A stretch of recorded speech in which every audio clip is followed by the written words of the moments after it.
Buenos días, hermanos, ¿cómo están? Feliz año. De verdad, amados hermanos, el año pasado tuvimos mucha angustia, pasamos un tiempo difícil. Sin embargo, Dios nos protegió y nos dio este tiempo. Dando gracias a nuestro Padre, vamos a iniciar el primer culto de este año. Oremos juntos.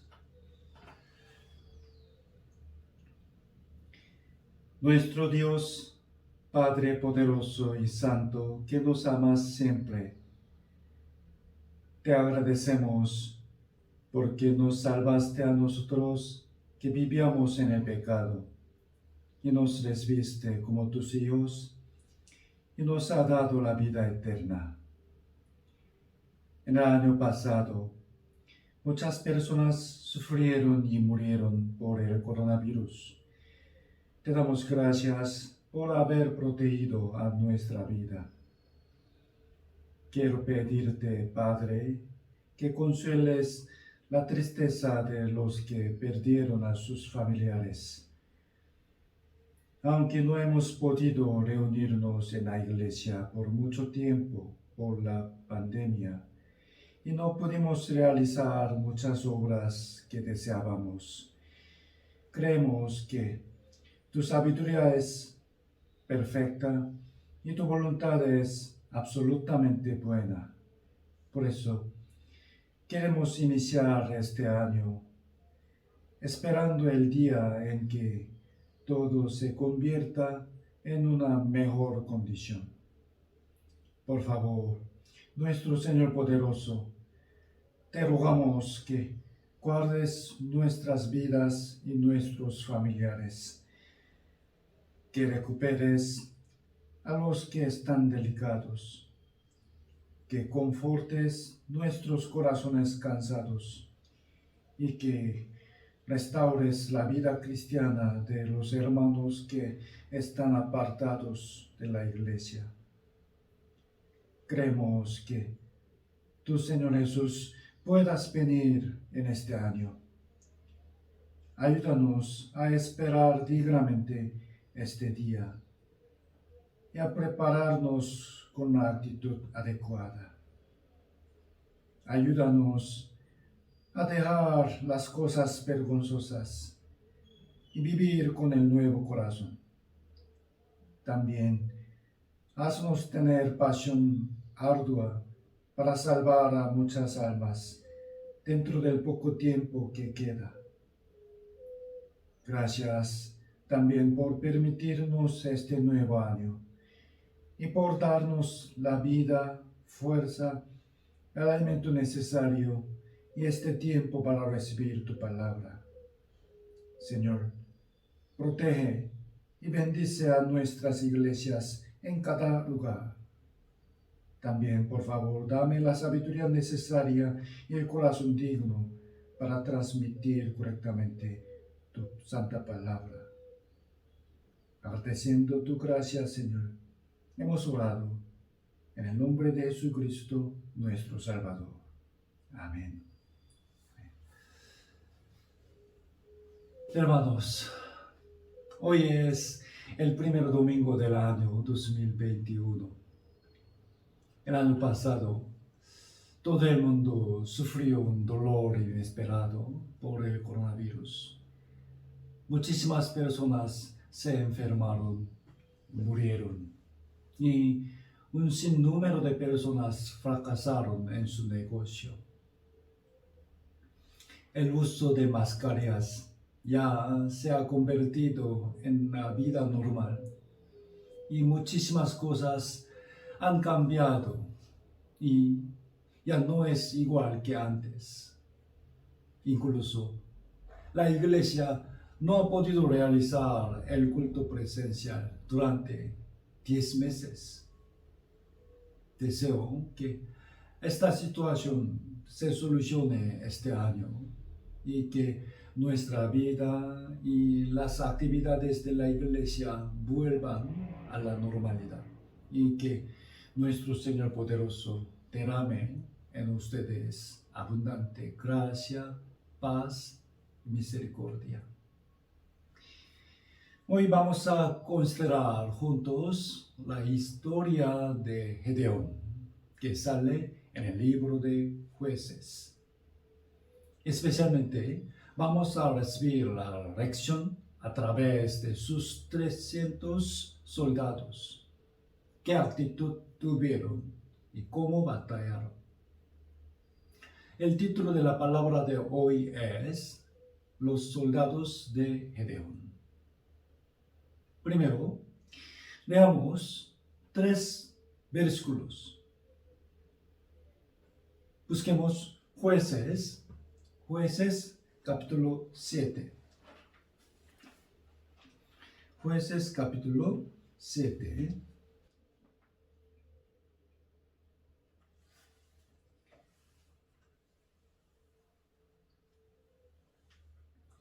Jueces capítulo 7, versículo 7.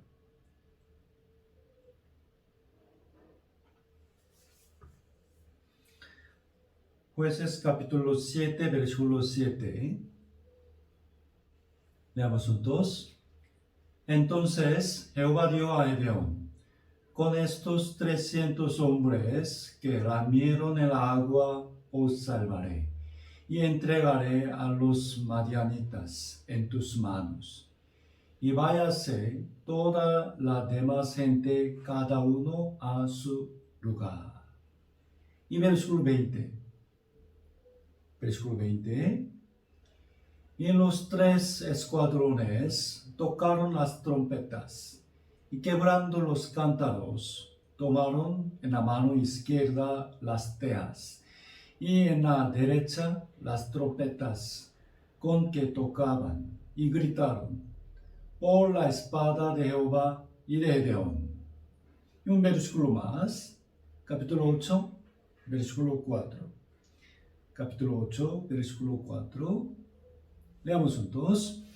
Y vino Gedeón al Jordán, y pasó él y los 300 hombres que traía consigo, cansados, mas todavía persiguiendo. Hasta aquí. Entre estos 3 versículos, el primero narra el proceso de seleccionar a los 300 soldados. El segundo, cómo batallaron ellos junto con Gedeón en la guerra. Y tercero, muestra su fidelidad al seguir a Gedeón hasta el final. Todos estos 3 versículos serán una gran lección y enseñanza para nosotros sobre cómo debemos vivir este año, especialmente porque estamos agotados por el coronavirus. Antes que nada, vamos a ver quién era Gedeón y cómo fue llamado por Dios. Al igual que el nombre de este libro, Gedeón fue uno de los jueces del pueblo de Israel. Después de Josué, hasta que Israel llegó a tener rey, los jueces gobernaban al pueblo. En particular, encabezaron la batalla en tiempos de gran aflicción. Cuando Dios llamó a Gedeón como juez, Israel estaba bajo el dominio de los madianitas. Capítulo 6, Jueces capítulo 6. Capítulo 6, versículo 11. Pónganlo en índice allá. Jueces capítulo 6, versículo 11.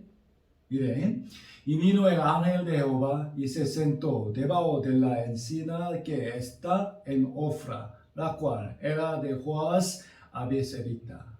Y su hijo Gedeón estaba sacudiendo el trigo en el lagar para esconderlo de los madianitas.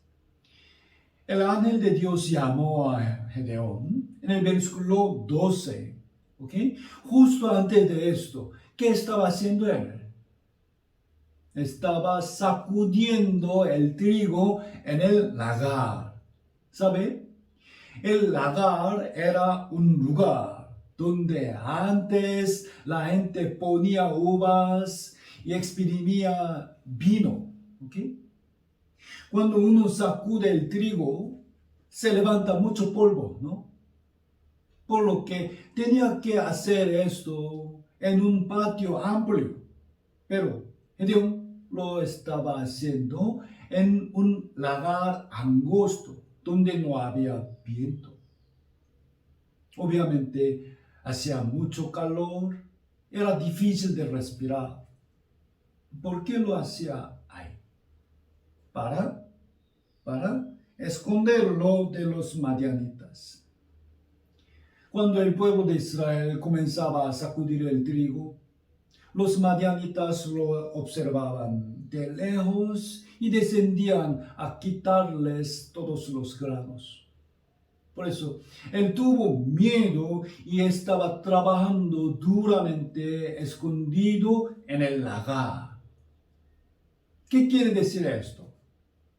Significa que humanamente Gedeón no era un guerrero ni un hombre valiente. Pero el ángel le llamó a Gedeón así. Mire, versículo 12. Versículo 12, leamos juntos. Y el ángel de Jehová se le apareció y le dijo: Jehová está contigo, varón esforzado y valiente. Al oír esta palabra del ángel, a Gedeón vinieron dos dudas. Una era acerca de la palabra Jehová está contigo. Jehová está contigo. Versículo 13. Versículo 13. Y Gedeón le respondió: Señor mío, si Jehová está con nosotros, ¿por qué nos ha sobrevenido todo eso? ¿Y dónde están todas sus maravillas que nuestros padres nos han contado, diciendo: ¿no nos sacó Jehová de Egipto? Y ahora Jehová nos ha desamparado y nos ha entregado en mano de los madianitas. Si el Todopoderoso Jehová está con nosotros, ¿por qué estamos padeciendo esa gran aflicción? Podemos entenderlo, hermanos, ¿no? Quizá esa duda fue algo normal. Por ejemplo, supongamos que ustedes están muriendo en dolor o que todos sus familiares ya murieron por el coronavirus y solo quedan ustedes.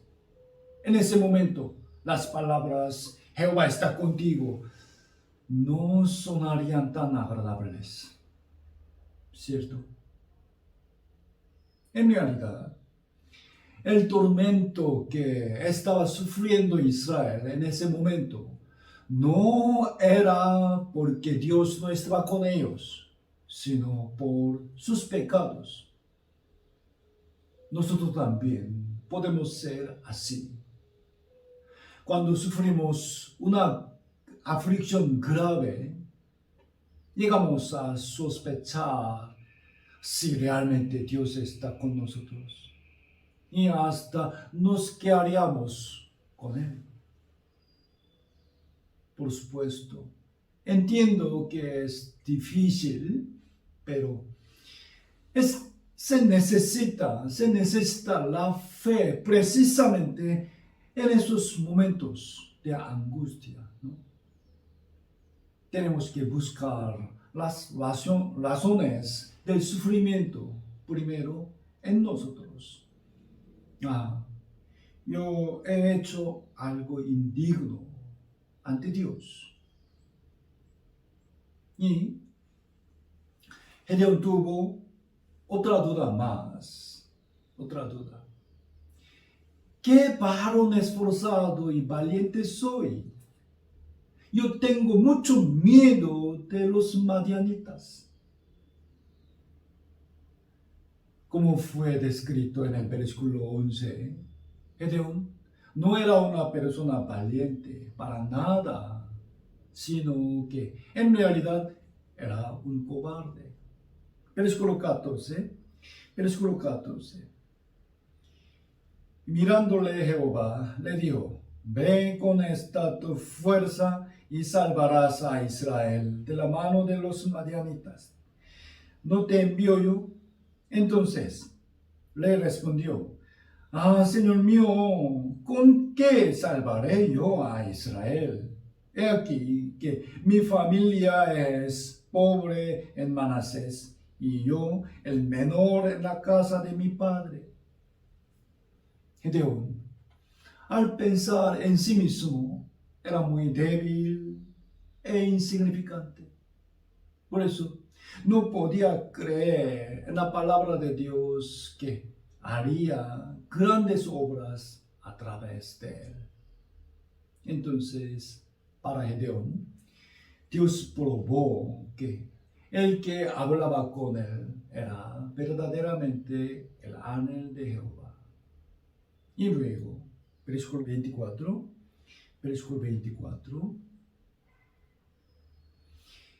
y edificó ahí Gedeón altar a Jehová, y lo llamó Jehová Salom, el cual permanece hasta hoy en Ofra de los abiezeritas.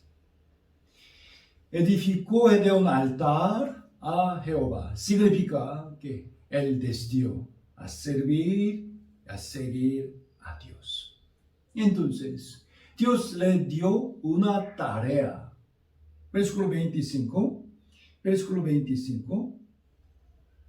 Aconteció que la misma noche le dio Jehová: toma un toro del hato de tu padre, el segundo toro de 7 años, y derriba el altar de Baal que tu padre tiene, y corta también la imagen de acera que está junto a él. El nombre del padre de Gedeón era Joás. A pesar de que él también era judío, tuvo en su casa el altar de Baal y la imagen de acera. Era una figura de la caída espiritual del pueblo de Israel. Lo que Dios mandó primero a Gedeón, antes de que le entregara una gran obra para el pueblo, fue: derriba el ídolo que sirve tu padre, y sobre eso sacrifica el toro que tu padre aprecia. Wow. De verdad, ¿cuánto se enojaría su padre si Gedeón hiciera eso? Dios mandó esta tarea a Gedeón primero para probar su corazón. ¿Ok? Y además, entrenarlo para vencer el miedo. Antes de luchar contra los innumerables enemigos, primero tuvo que superar el temor dentro de sí mismo y también de su familia. Ok, versículo 27. Entonces Gedeón tomó 10 hombres de sus siervos. Eso como Jehová le dio. Muy bien, mas temiendo hacerlo de día, por la familia de su padre y por los hombres de la ciudad, lo hizo de noche. Podemos entenderlo. Gedeón, sí, obedeció a la palabra de Dios, eso según su mandato, pero como tuvo mucho miedo, lo hizo de noche, secretamente. Aún así, por la mañana, la gente se dio cuenta de que Gedeón lo había hecho. Versículo 28. Por la mañana, cuando los de la ciudad se levantaron, He aquí que el altar de Baal estaba derribado y cortada la imagen de acera que estaba junto a él. Y el segundo toro había sido ofrecido en holocausto sobre el altar edificado. Y se dieron unos a otros: ¿quién ha hecho esto? Y buscando e inquiriendo, y les dieron: Gedeón, hijo de Joás, lo ha hecho. Entonces los hombres de la ciudad dieron a Joás: saca a tu hijo para que muera, porque ha derribado el altar de Baal y ha cortado la imagen de acera que estaba junto a él. Hermanos, pensemos bien. ¿A quién habrá temido más Gedeón, derribando el ídolo? ¿A quién? A su padre, ¿no? Mire, el toro, altar de Baal, la imagen de acera eran de su padre Joás. Sin embargo, sorprendentemente, su reacción fue completamente diferente de lo que se preocupaba Gedeón. Versículo 31. Versículo 31. Lentamente leamos juntos. Y Joás respondió a todos los que estaban junto a él: ¿contenderéis vosotros por Baal? ¿Defenderéis su causa? Cualquiera que contienda por él, que muera esta mañana. Si es un Dios, contienda por sí mismo con el que derribó su altar. Es cierto. Miren, fíjense bien en sus palabras. Oigan, mis amigos y vecinos, Baal y Acera ni siquiera pueden guardarse a sí mismos. Si ellos son dioses reales, castigarán al que los derribó. Pero en verdad ellos son nada. Tampoco pueden hacer nada para nosotros, pues, ¿por qué confiamos en ellos?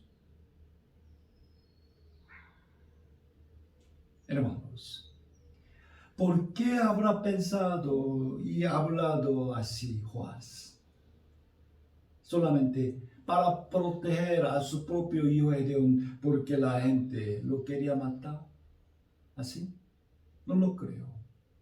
Sino que creo que Dios cambió su corazón y le hizo comprender, puesto que Gedeón obedeció al mandato de Dios y Dios cambió el corazón de su padre, a quien temía. Mire, Proverbios capítulo 29, versículo 25 dice, veamos juntos: el temor del hombre pondrá lazo, mas el que confía en Jehová será exaltado. Una vez más, Proverbios 29, versículo 25, el temor del hombre pondrá lazo, mas el que confía en Jehová será exaltado. También Primera de Pedro, capítulo 5, versículo 7 dice: echando toda vuestra ansiedad, preocupación sobre Él, porque Él tiene cuidado de vosotros. Amén. Ok. Alrededor de ese tiempo, numerosas tropas enemigas se juntaron para invadir a Israel. Y los israelíes también se juntaron con Gedeón para combatir contra ellas. Jueces capítulo 6, versículo 33. Jueces 6, versículo 33. Pero todos los madianitas y amalecitas y los del oriente se juntaron a una y pasando acamparon en el valle de Jezreel. Entonces el Espíritu de Jehová vino sobre Gedeón, y cuando éste tocó el cuerno, los abiezritas se reunieron con él, y envió mensajeros por todo Manasés, y ellos también se juntaron con él. Asimismo envió mensajeros a Aser, a Zabulón y a Naptalí, los cuales salieron a encontrarles. Los abeselitas, Manasés, Aser, Zabulón, Naptalí son nombres de las tribus de Israel. El número de los soldados israelíes que se juntaron por primera vez fue de 32,000. 32,000. El título de la palabra de hoy es Los soldados de Gedeón, pero no se refiere a todos los 32,000, porque de ellos solo fueron seleccionados unos pocos, nada más.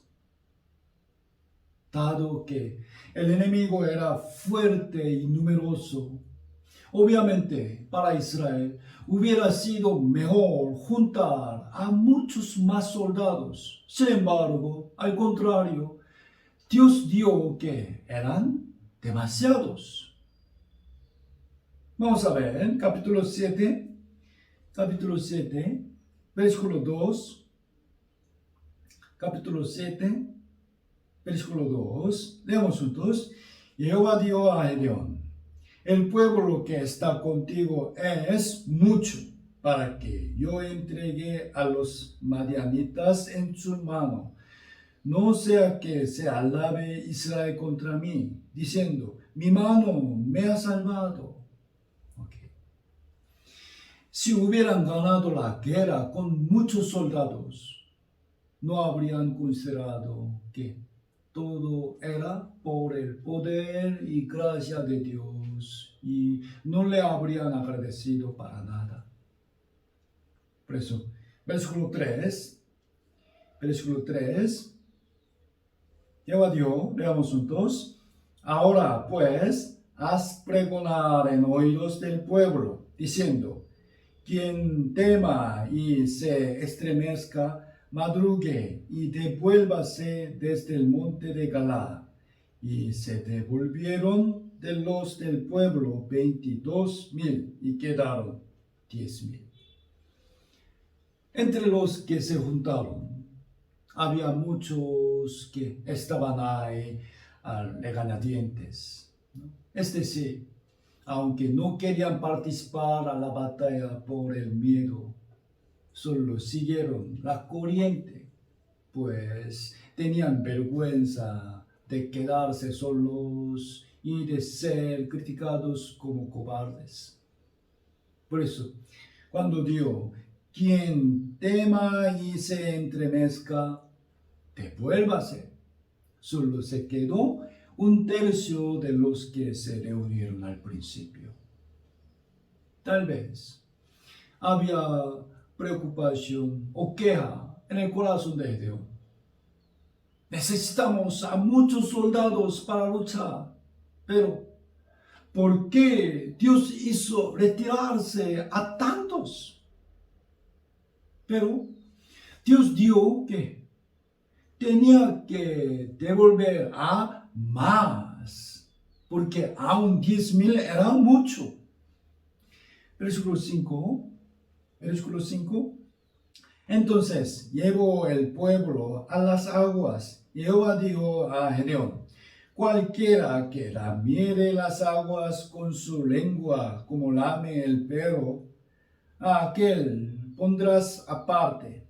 Asimismo, a cualquiera que se doblare sobre sus rodillas para beber.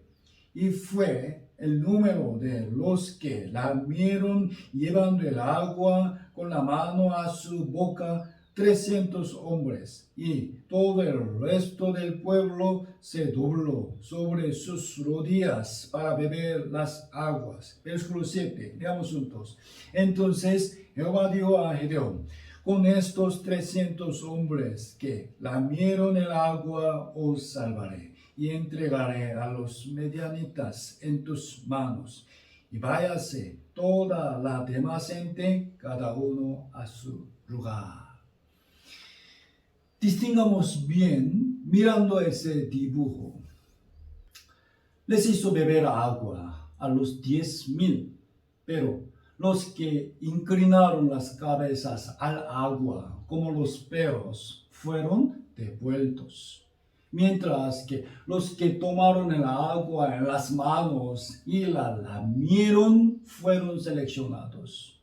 Así. ¿Por qué es importante esta diferencia? ¿Por qué? En ese tiempo, los enemigos ya estaban cerca, ya en la tierra de Israel. ¿Entiende? Quiere decir que podían ser atacados en cualquier momento y lugar. Por eso, por más que tenían sed y anhelaban beber agua, si toda la mente estaba enfocada en el agua, podían ser atacados fácilmente por el enemigo, ¿no? Para ser buenos soldados de Gedeón, tenían que ser personas que, incluso bebiendo el agua, comprendían bien la situación y miraban a su alrededor sin descuidarse. ¿Entiende? Esta historia nos da una lección importante. Nosotros estamos en guerra contra el diablo ahora. Si solo nos preocupamos por los asuntos carnales, familiares y económicos, no seríamos dignos como soldados de Cristo. Debemos vivir teniendo en cuenta que siempre hay enemigos espirituales a nuestro alrededor que nos acechan. Sí, particularmente. Otro enemigo importante contra el que tenemos que luchar hoy en día es el coronavirus, ¿no? A causa de él, no hemos podido reunirnos por mucho tiempo, ni predicar tan activamente, y muchas obras de Dios fueron detenidas o retiradas. Ahora, tenemos que luchar contra este coronavirus y pronto volveremos a las reuniones presenciales en la iglesia. Sí, para esto vamos a aprender de los 300 soldados sobre las dos cosas que necesitamos tener. En primer lugar, así como hizo devolverse a los que temían, amados hermanos, no temamos el virus en exceso. En exceso. Una vez más, no temamos el virus en exceso. Entiéndanme bien, por favor.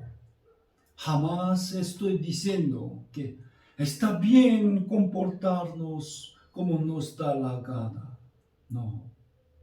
Hagamos los preparativos lo mejor que podamos y tengamos mucho cuidado, pero dejemos el miedo de como si nos contagiáramos de inmediato al salir afuera y de como si el virus estuviera pegado en todos los hermanos.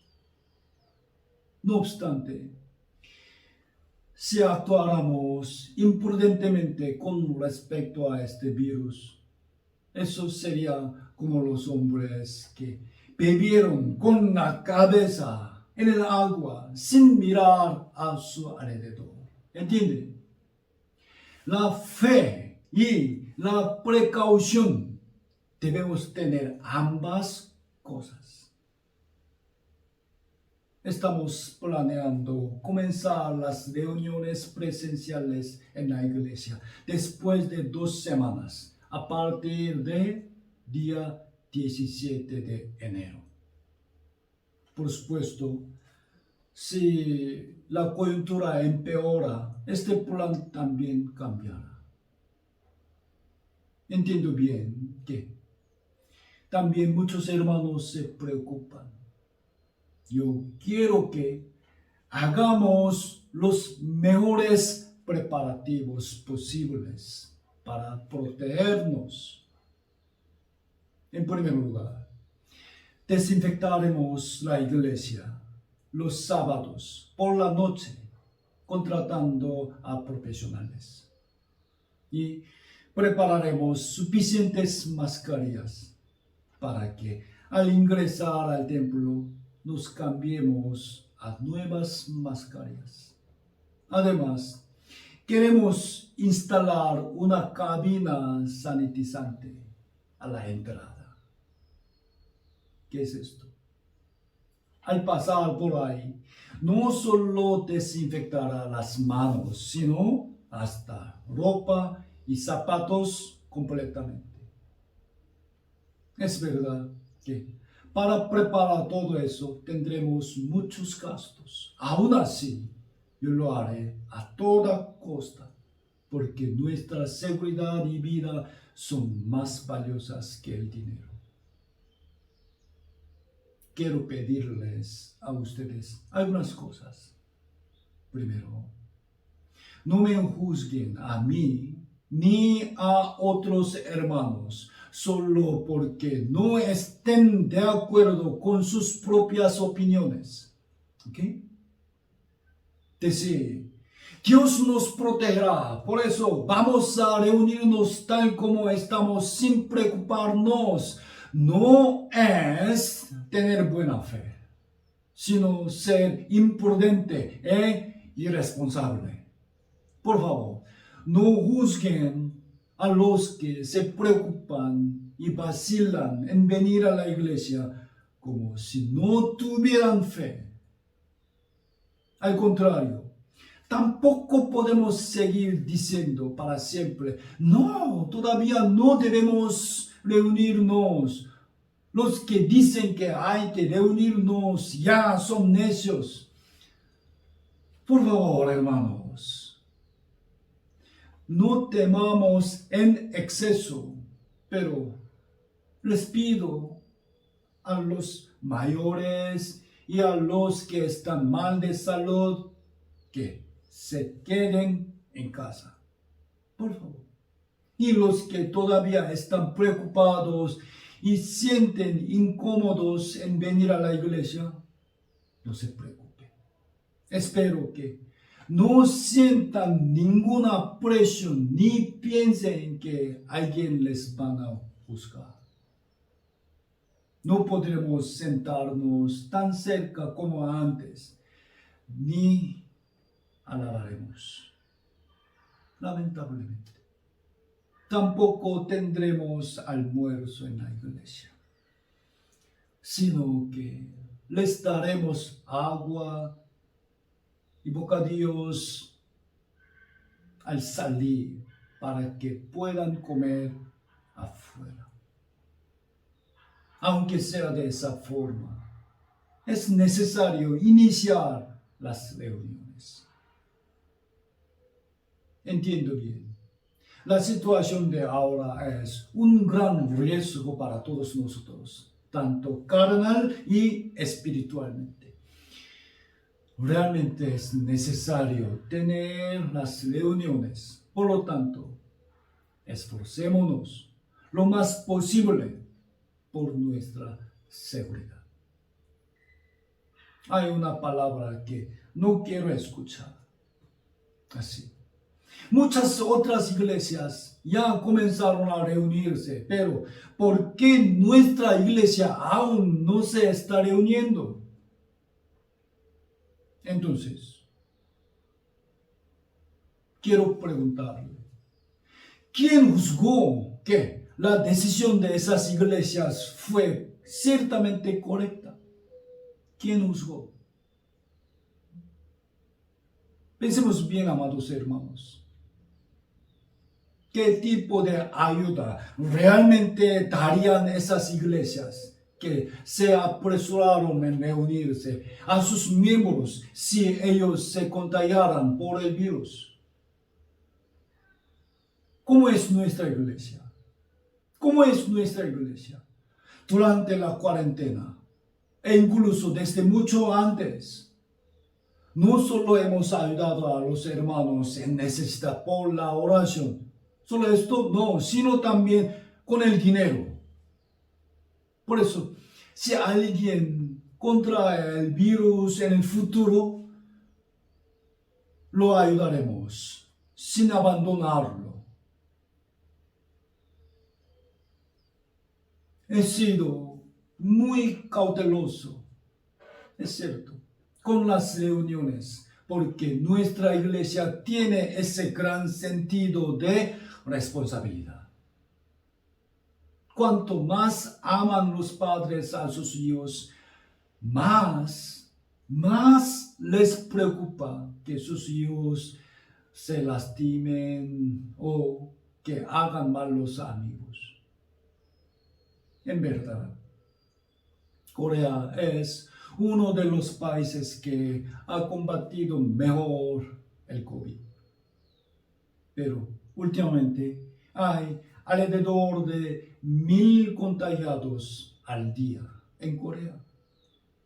Y porque la mitad de los infectados salen por las reuniones religiosas, el gobierno ha impedido que más de 20 personas se reunieran en las iglesias. Solamente hasta 20 nada más.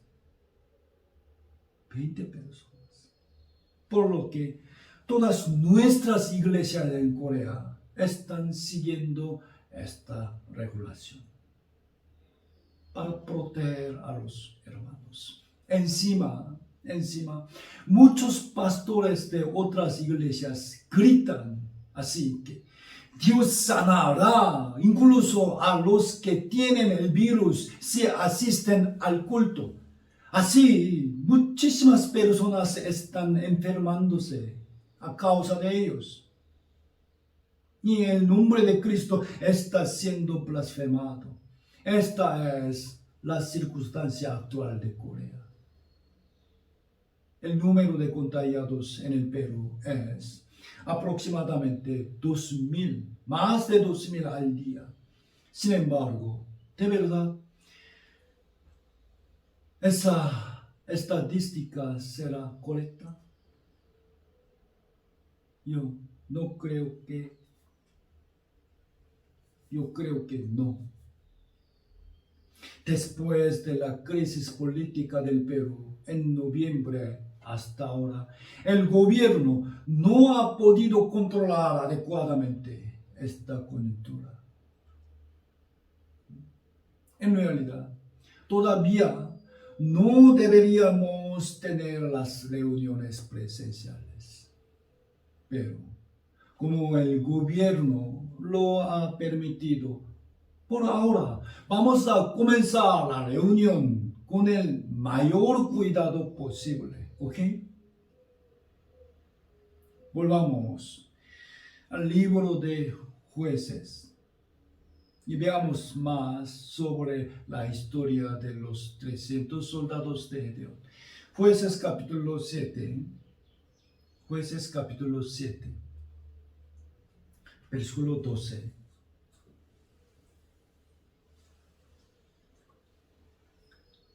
Jueces 7, versículo 12.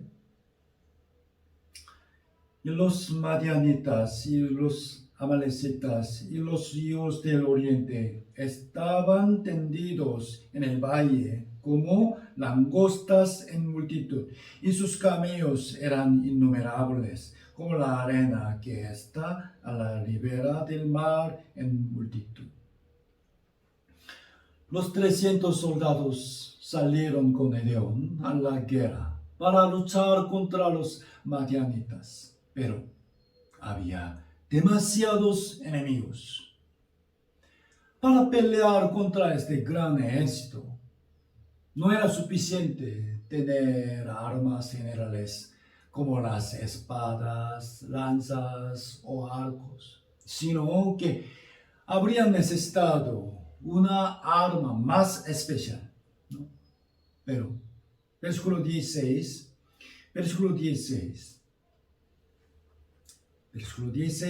leamos juntos. y repartiendo los 300 hombres en 3 escuadrones, dio a todos ellos trompetas en sus manos y cántaros vacíos con teas ardiendo dentro de los cántaros. ¿Qué llevaron Gedeón y sus soldados al campo enemigo? Trompetas, cántaros y teas, antorchas. ¿Sí? ¿De verdad estaban yendo para hacer guerra? Estos 3 objetos tienen un significado espiritual. El cántaro representa nuestro cuerpo. ¿Okay? Y la tea simboliza a Cristo, quien es la luz. ¿Okay? Y la trompeta, el grito de predicación. Vamos a verlos más detalladamente más adelante. Los 300 soldados se dividieron en 3 grupos de 100 y en una noche oscura se acercaron al campamento enemigo, escondiendo las teas en los cántaros. Versículo 20. Versículo 20. Versículo 20. Y los 3 escuadrones tocaron las trompetas y quebrando los cántaros, tomaron en la mano izquierda las teas y en la derecha las trompetas con que tocaban y gritaron por la espada de Jehová y de Gedeón. Y se estuvieron firmes cada uno en su puesto en derredor del campamento. Entonces todo el ejército echó a correr, dando gritos y huyendo. Y los 300 tocaban las trompetas, y Jehová puso la espada de cada uno contra su compañero en todo el campamento. Y el ejército huyó hasta Besita, y en dirección de Serera, y hasta la frontera de Abel Meola, en Tabat. Leemos otra vez el versículo 20. El versículo 20. Y 3 escuadrones tocaron las trompetas y quebrando los cántaros, tomaron en la mano izquierda las teas, en la derecha las trompetas con que tocaban, gritaron por la espada de Jehová y de Gedeón. Recordemos bien esta escena. En una noche oscura y tranquila, de repente surgió un fuerte ruido de cántaros quebrándose por todas partes. Hubo cientos de antorchas encendidas y comenzó a sonar las trompetas. Entonces los enemigos que estaban durmiendo se despertaron sorprendidos y murieron luchando entre ellos y huyeron. La tea que estaba dentro del cántaro indica a Cristo, quien está dentro de nosotros. ¿Okay? Tea significa la luz. Juan capítulo 1 versículo 9 dice, leamos juntos, aquella luz verdadera que alumbra a todo hombre venía a este mundo. ¿A quién se refiere esa luz? A Jesucristo. Y el cántaro simboliza nuestro cuerpo, así como su material es barro. Dios creó el cuerpo humano del polvo de la tierra.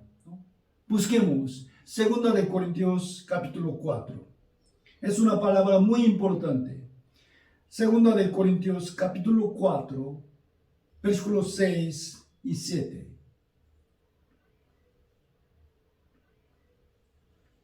Segunda de Corintios capítulo 4, versículos 6 y 7. Leamos juntos.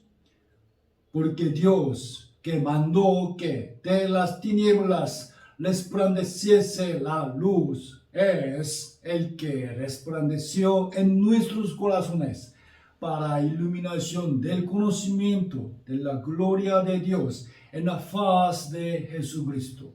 Pero tenemos este tesoro en vasos de barro para que la excelencia del poder sea de Dios y no de nosotros. ¿Qué simbolizan los vasos de barro? Nuestro cuerpo, ¿no? Lo primero que hizo Dios al crear el mundo fue la luz. El libro de Génesis describió el estado del mundo antes de eso así. La tierra estaba desordenada y vacía, y las tinieblas estaban sobre la faz del abismo. En realidad, eso era nuestro estado antes de encontrar a Cristo. Imaginen, el interior del cántaro es vacío y oscuro, ¿no? Así, no sabíamos de dónde habíamos venido y a dónde íbamos a ir, ni sobre el significado y el propósito de la vida.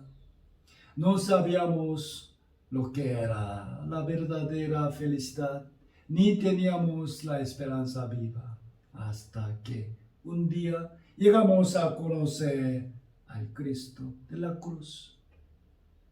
Nuestra carne aún sigue débil e insignificante como vasos de barro y un cántaro. Mas dentro de nosotros está Cristo, quien es el tesoro más valioso. Los cántaros en que contenían las teas se refieren a los salvos que recibieron a Cristo. Estos cántaros se rompieron y la luz de las teas que estaban en ellos alumbró. En otras palabras, aunque hay una tea, si solo está en el cántaro, su luz no iluminará, ¿no? ¿Entiende? Para que la luz de la antorcha brillara, el cántaro tuvo que ser quebrantado. Les digo otra vez que el cántaro simboliza nuestra carne, nuestro cuerpo. Cristo que está en nosotros debe ser glorificado y anunciado. Debemos alumbrar nuestro entorno con la luz que tenemos en nosotros. Lo que tapa esa luz es nuestro cuerpo, deseo carnal, costumbres pecaminosas, pereza y la vida que busca lo del mundo. Cuanto más quiebren estas cosas, la luz de Cristo que está en nosotros iluminará más brillantemente. Amén. Busquemos Mateo capítulo 5. San Mateo capítulo 5. Del versículo 14 al 16.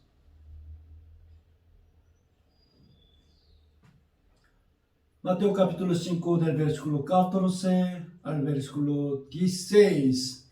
Leamos juntos. Vosotros sois la luz del mundo. Una vez más, ustedes son la luz del mundo. Una ciudad asentada sobre un monte no se puede esconder, ni se enciende una luz y se pone debajo de un almud, sino sobre el candelero, y alumbra a todos los que están en casa. Así alumbre vuestra luz delante de los hombres, para que vean vuestras buenas obras y glorifiquen a vuestro Padre que está en los cielos.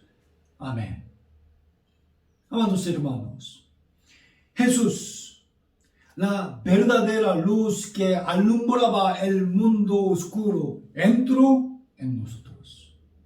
Y así como Cristo iluminó el mundo, Él quiere que nosotros alumbremos la luz de la vida a las personas que viven en la muerte y oscuridad.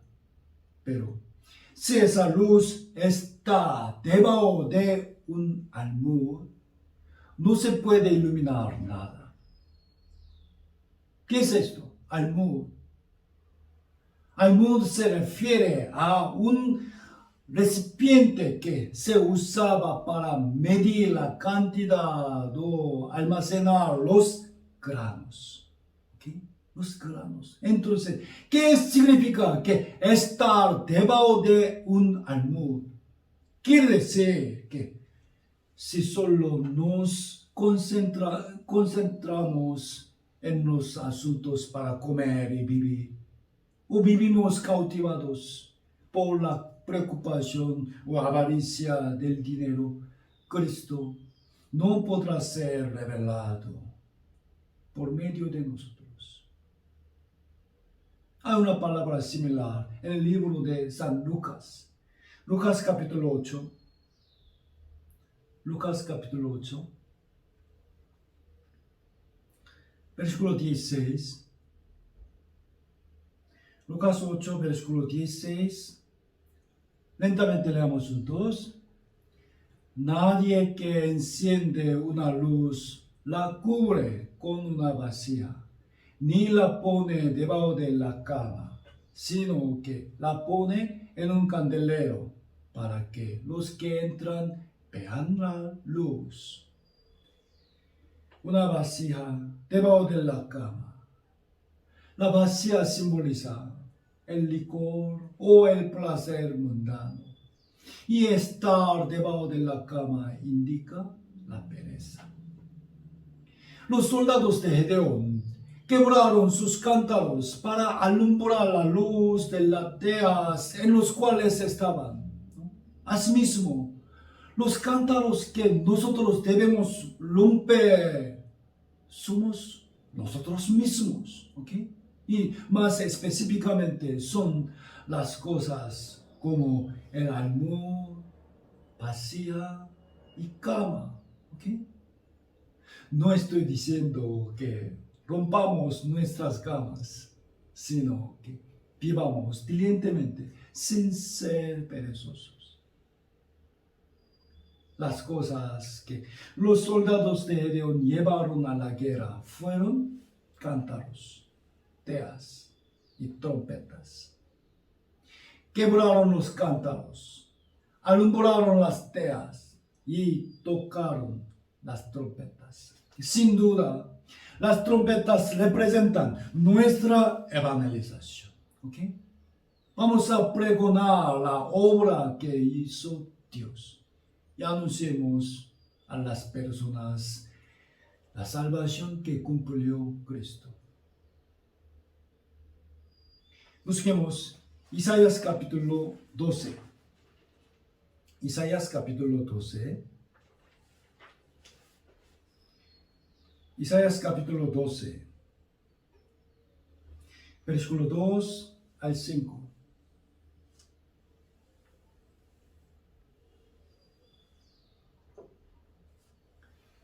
Isaías capítulo 12, del versículo 2 al 5. Lentamente leamos juntos. He aquí, Dios es salvación mía. Me aseguraré y no temeré, porque mi fortaleza y mi canción es ya Jehová, quien ha sido salvación para mí. Sacaréis con gozo aguas de las fuentes de la salvación. Y diréis en aquel día, cantad a Jehová, aclamar su nombre, hacer célebres en los pueblos sus obras. Recordad que su nombre es engrandecido. Cantad salmos a Jehová, porque ha hecho cosas magníficas.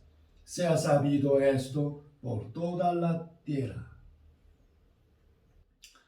Nosotros recibimos la salvación gratuitamente, que es tan preciosa sin ningún precio. Pero no terminemos solo con eso, sino que vamos a trabajar juntos para el Evangelio y dar a conocer el amor de Dios y la salvación de Cristo a los demás. Esta es la figura de tocar las trompetas, ¿no? Aquí dice, cantar a Jehová, aclamar su nombre. Y se ha sabido esto por toda la tierra. Al inicio de la palabra de hoy, hemos visto 3 versículos. ¿Se acuerdan? Primero, Jueces capítulo 7, versículo 7. Entonces, Jehová dijo a Gedeón, con estos 300 hombres que lamieron el agua, os salvaré y entregaré a los madianitas en tus manos. ¿Cuáles eran los 2 requisitos dignos para ser elegidos como soldados de Dios? Primero, no estremecerse de temor. Debían tener coraje y fe. Además, por más que tenían sed y querían beber el agua, debían ser prudentes para reconocer y estar alertos de la proximidad de los enemigos. Vamos a tener estas cosas también como soldados de Cristo. Y recordemos los 3 objetos que ellos llevaron a la guerra: cántaros, teas y trompetas. Ahora, vamos a ver un punto más. Jueces capítulo 8. Jueces capítulo 8. Jueces capítulo 8. Versículo 4. Jueces capítulo 8, versículo 4. Leamos juntos. Y vino Gedeón al Jordán, y pasó él y los 300 hombres que traía consigo, cansados, mas todavía persiguiendo. Cansados, mas todavía persiguiendo. ¿A quién? Para entender correctamente este versículo, tenemos que saber en qué situación se encontraban ellos. Vamos a volver a Jueces capítulo 7. Capítulo 7, versículo 24 y 25. Gedeón también envió mensajeros por todo el monte de Efraín, diciendo, descender al encuentro de los madianitas y tomar los vados de Bet-Pará y del Jordán antes que ellos lleguen. Y juntos todos los hombres de Efraín tomaron los vados de Bet-Pará y del Jordán, y tomaron a 2 príncipes de los madianitas, Oreb y Zeb, y mataron a Oreb en la peña de Oreb, y a Zeb lo mataron en el lagar de Zeb. Y después que siguieron a los madianitas, trajeron las cabezas de Oreb y de Zeb a Gedeón al otro lado del Jordán. Bien, vamos a imaginar bien cómo estaba la situación de Gedeón y sus soldados. Primero,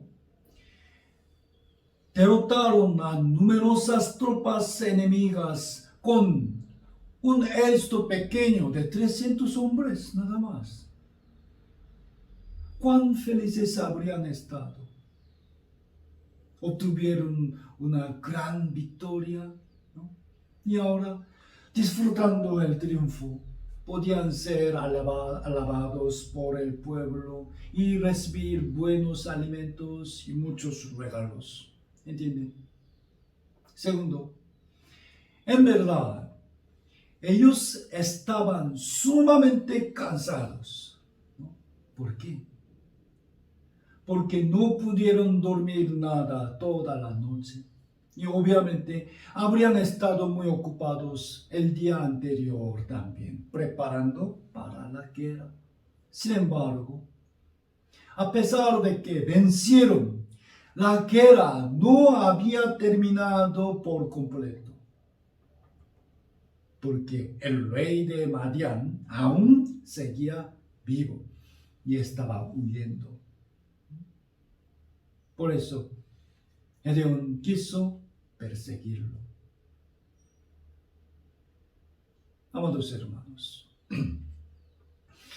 si nosotros hubiéramos sido sus soldados, no nos habríamos quejado.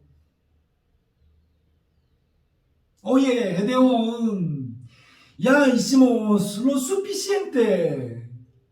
Casi todo el ejército de Madián se exterminó, así que no regresará a atacarnos. Además, estamos demasiado agotados. Tenemos mucha hambre y no tenemos energía. Por favor, vamos a descansar un poco, ¿sí? Entendiendo este trasfondo, vamos a ver la última parte de la palabra de hoy. Capítulo 8, versículo 4. Una vez más. Jueces, capítulo 8, versículo 4. Y vino Gedeón al Jordán, y pasó él y los 300 hombres que traía consigo, cansados, es cierto, mas todavía persiguiendo. En esta historia, Gedeón simboliza, recuerden bien, Gedeón simboliza a nuestro Señor Jesucristo. De su figura vamos a ver dos cosas de agradecimiento. Dos cosas. Uno, no es que Gedeón, quedándose en un lugar cómodo, mandó a sus soldados que persiguieran al enemigo ellos solos. No, tampoco los impulsó con azotes tras sus espaldas, sino que Gedeón mismo tomó de delantera. ¿Ok? Él también habría estado cansado y querido descansar. ¿Por qué no? Pero para destruir por completo al enemigo, él mismo tomó la iniciativa. Lo otro es, versículo 5, miren bien, y Gedeón dio a los que Sucot: yo os ruego que deis a la gente, a mis compañeros que me siguen, algunos bocados de pan. ¿Okay? Porque mis compañeros están cansados. Y yo persigo a Seba y Salmuna, reyes de Madián. Por favor, den alimento a mis compañeros, porque ellos están cansados. Miren bien, hermanos, estoy muy agradecido leyendo esta parte. Estoy cansado. Ustedes también están cansados. Nuestro Señor lo sabe. Gedeón sabía que sus soldados estaban cansados y hambrientos. Aunque inevitablemente no podían descansar, sino que debían seguir persiguiendo al enemigo, no ignoró el hambre y la necesidad de sus soldados y trató de buscarles algo de comer. ¿Entiende? Nuestro Señor también es así. Él sabe nuestro cansancio y necesidad ahora. No obstante, quiere que sigamos luchando contra el enemigo con él. Y él mismo quiere solucionar nuestras necesidades. Los soldados de Gedeón aunque estaban cansados, siguieron persiguiendo al enemigo con su jefe. Nuestro Señor Jesús está luchando contra el enemigo. Somos sus soldados.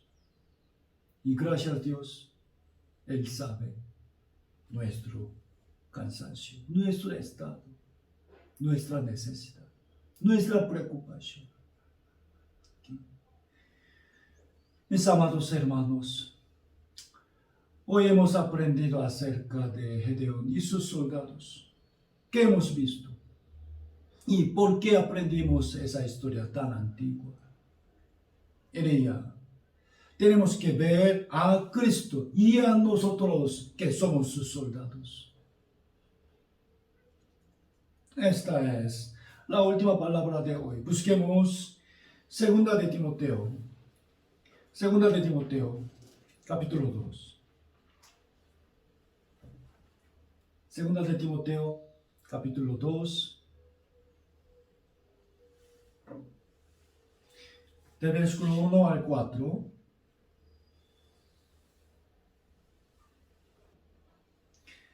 Segunda de Timoteo, capítulo 2, del versículo 1 al 4. Lentamente leamos juntos. Tú pues, hijo mío, esfuérzate en la gracia que es en Cristo Jesús. Lo que has oído de mí ante muchos testigos, esto encarga a hombres fieles que sean idóneos para enseñar también a otros. Tú pues, sufre penalidades como buen soldado de Jesucristo. Ninguno que milita se enreda en los negocios de la vida a fin de agradar a aquel que lo tomó por soldado.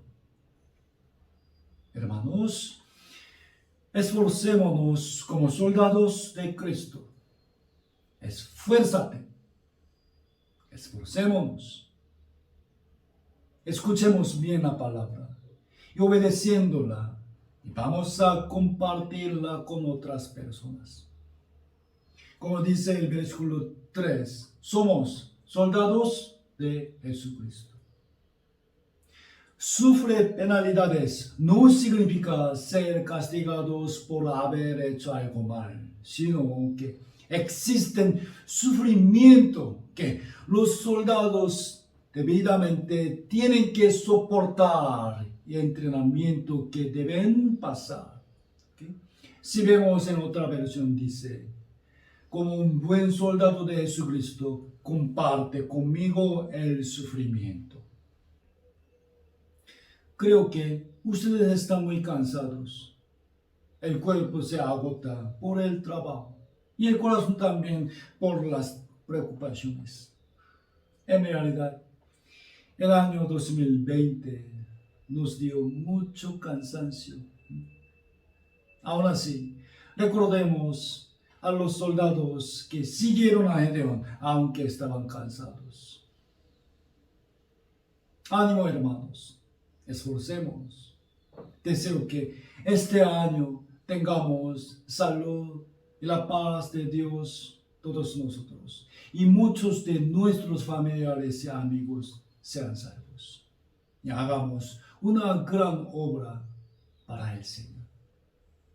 Espero que nuestro Padre Todopoderoso les bendiga abundantemente. Muchas gracias, hermanos. Oremos juntos para terminar. Gracias, Padre misericordioso. Bendito Señor Jesús, eres el creador de todas las cosas, pero para rescatarnos a nosotros, fuiste avergonzado, golpeado y hasta sacrificaste a ti mismo. Gracias por permitirnos este año. Es una nueva oportunidad. Vamos a utilizar bien este tiempo precioso para cumplir tu santa voluntad. También debemos aprovecharlo para levantar correctamente nuestra vida cristiana y salvar a las almas perdidas. Padre, te suplicamos que soluciones la pandemia del coronavirus y que ayudes para que la condición de este país también se tranquilice, porque deseamos poder reunirnos en la iglesia y predicar el evangelio de salvación más fuertemente. Sabemos bien que vendrás pronto. Deseamos mucho encontrarnos sin tener vergüenza delante de tu presencia gloriosa. Despierta, por favor, nuestras almas y ayúdanos a vivir dignamente como cristianos verdaderos que viven en los últimos días. Haznos vivir aferrándonos firmemente a la esperanza del cielo y de la gloria eterna. A pesar de que la situación práctica es difícil, fortalécenos para avanzar cada día. Deseamos vivir piadosamente, venciendo las tentaciones de este mundo, a fin de ser usados como tus buenos obreros. Señor, protege nuestras vidas del peligro de la enfermedad. Vamos a vivir sin olvidar tu beneficio y queremos trabajar contigo. Y ayúdanos, Señor, para que salga bien el proyecto de la iglesia, para poder comenzar tu gran obra. Te pedimos que protejas a todos nosotros hasta el próximo encuentro. Que sea toda la gloria a nuestro Padre Dios, a nuestro Señor Jesús y al Espíritu Santo. Hemos orado en el nombre de Jesucristo, que nos ama siempre. Amén. Muchas gracias, hermanos. Hasta luego. Cuídense. Bendiciones.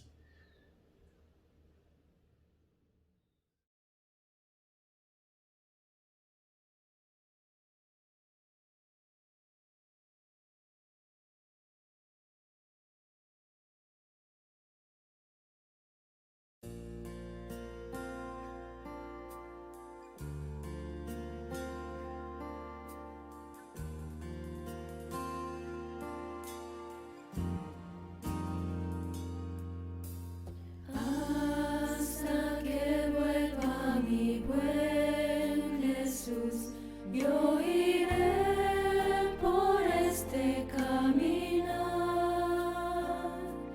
estrecha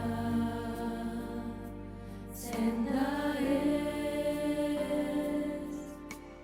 cargo hoy mi cruz, Señor.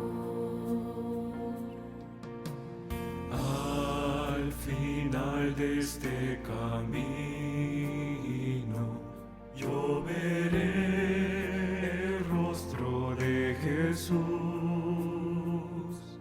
mi glorioso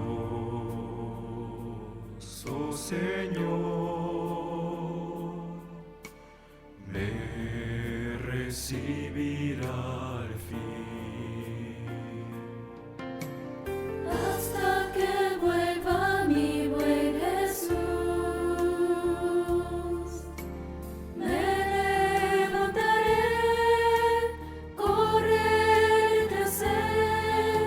Su gloria la tierra llenará. Me